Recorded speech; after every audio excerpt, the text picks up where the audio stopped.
Do you find it hard as a parent yourself to kind of help manage that? Like, is it a little bit of a pain in the ass to like chop up fruit or have like fresh Yeah, options? My kids, like, they just don't even like. There's so much good food in our fridge, and there's yeah, so much good food in our house, but they still like are so lazy with stuff. They just. I mean, my son might go in the fridge and like get watermelon, but probably not. I probably have to like say, "Hey, Jake, I bought you some yeah, watermelon," and I got to fucking hand it to him. Do you yeah. find it's like it's Isn't that kind of a pain in the amazing? ass? How powerful, that's how powerful these foods are engineered to just make us want more. Like, Right. why? Like that's when I was younger, it's like, I don't want that broccoli. Mhm. I want that piece of pizza or whatever it was. A freaking snack pack or I what, cooked I up don't know what it I was. cooked up eggs and filet for breakfast the other morning. I asked Yeah, my son, I'm like, "You want some eggs? You want some filet?" I was like, "It came out fucking perfect. It's amazing." He's like, "No, yeah. I'm good." I'm about to leave the house and I almost step on a Subway sandwich that was delivered to our front door. I'm like, "You chose a fucking Subway sandwich Well, what Isn't kind that of amazing? sandwich though? over a filet and eggs," which I totally understand because it probably tasted amazing. So good. Yeah, I'm sure. Well, I mean, that's exactly the thing. I mean, you just try to do the best you can. You try to surround them with an environment that's conducive to it. I'll say also from on a genetic standpoint, we'll go out with other families to get some donuts after soccer or something like that. And my daughter, she loves the crazy donuts, and she'll eat like half of it, and she's like, "Okay, I'm done," and she'll throw it away. But she Oh loved shit. that first half. The fact that she only ate half was interesting to me because I'll see other kids, and maybe not as favorable genetics, and they'll plow one, they'll plow another one, and I'm just like, holy cow, this is like right in my face how different we are as people to where it's like my daughter I know loves that donut. She was so excited, but she only ate half and she goes, "All right, I'm done. I'm full." Boom, and threw it away. I'm like, "Oh my God, where's the other kids eating multiple?" So, maybe it's just maybe it's all in our genes. We have no control. Not really, but obviously there's a nature and nurture involved. So you just try to do the best you can. Yeah, I don't want to sound insensitive towards it because like I've never had an issue with gaining weight, but to me it does seem or it does appear that like people can be addicted to food. So I don't know if food addiction is Yeah. even a thing.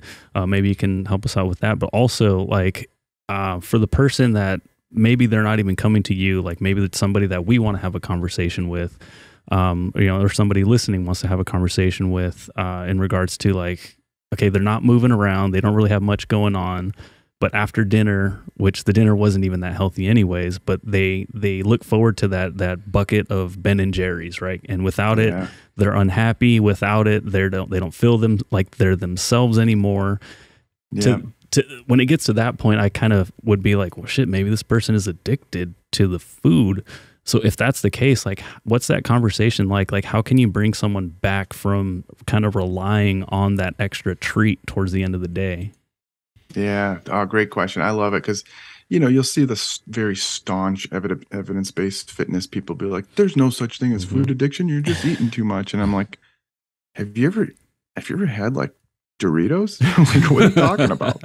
Like, I can't Yeah. eat Doritos or whatever. I kind of like the kettle chips. Oh, yeah, Yeah, those are great. those are really good. It's just like Jalapenos. the so like you think about like mashing up these kettle chips and putting them in water and making like a mashed potatoes almost with it.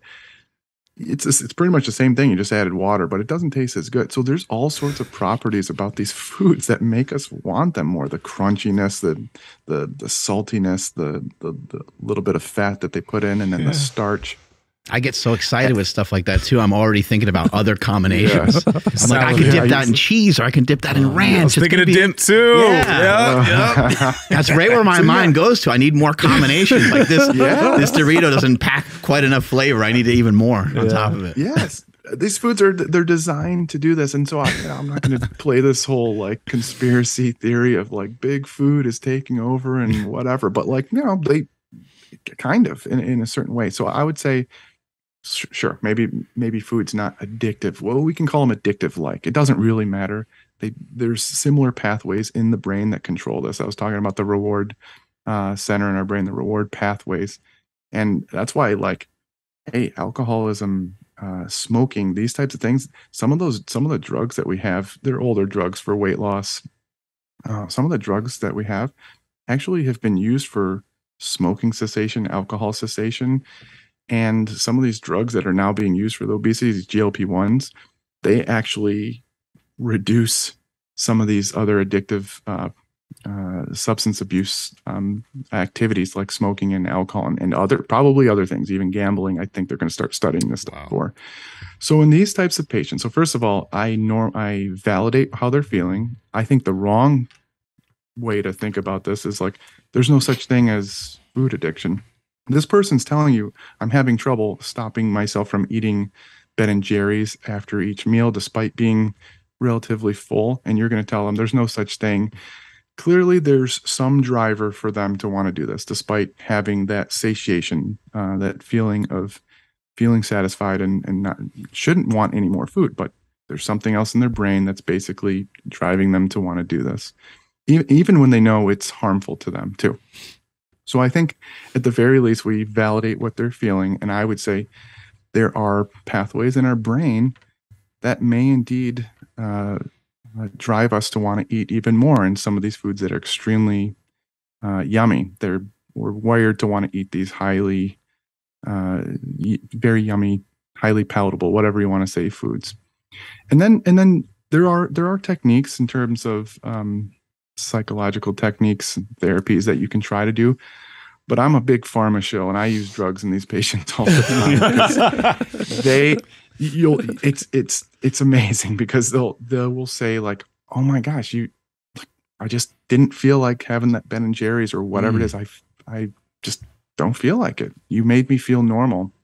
But certainly I think validating how they feel and talking about there's something to it, and maybe not saying, yes, you're addicted, you have no power, because I don't think that's right. That's what people are trying to say is like, hey, I don't think this is really that addictive, and you're giving them this you're putting this food on a pedestal, and they're going to feel like hopeless that they have to eat this. There are techniques you can use to help you. I mean, some people stop drinking and smoking; they can stop. For other people, it's the drive is so strong that it's really hard for them to stop. And same with food. But I think there's enough of an overlap to say, hey, there's something to that. Let's see what we can do to give you tools to stop that. That's what I would say. How do we help or encourage people to get help? You know, we do that with like Alcoholics Anonymous or with someone who's addicted to drugs. Quite common even for families. Like I've had this in my own family in more ways than one.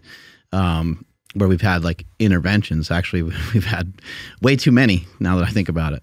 But how could someone go about like suggesting, or even just through this show, like is there somewhere for someone to go to like get help that maybe isn't like some outrageous price or something? Like, because I know there's a lot of people suffering, and I'm sure they want to start doing something, but they're not going to ask their brother or their brother-in-law or their friend because they just probably don't feel good about it.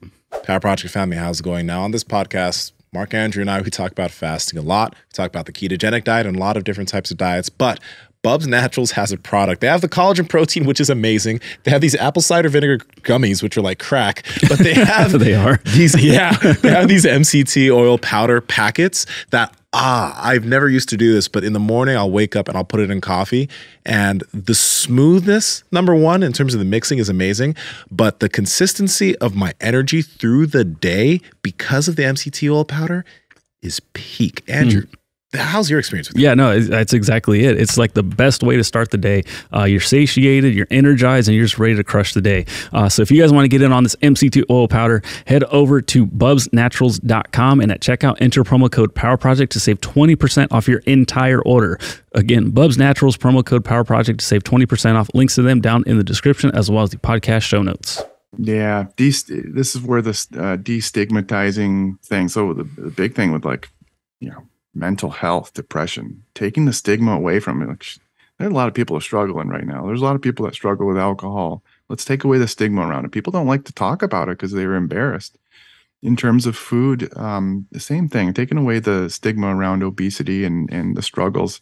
In terms of I'm just going to shill out my own. I have a telemedicine company that we're trying to do this.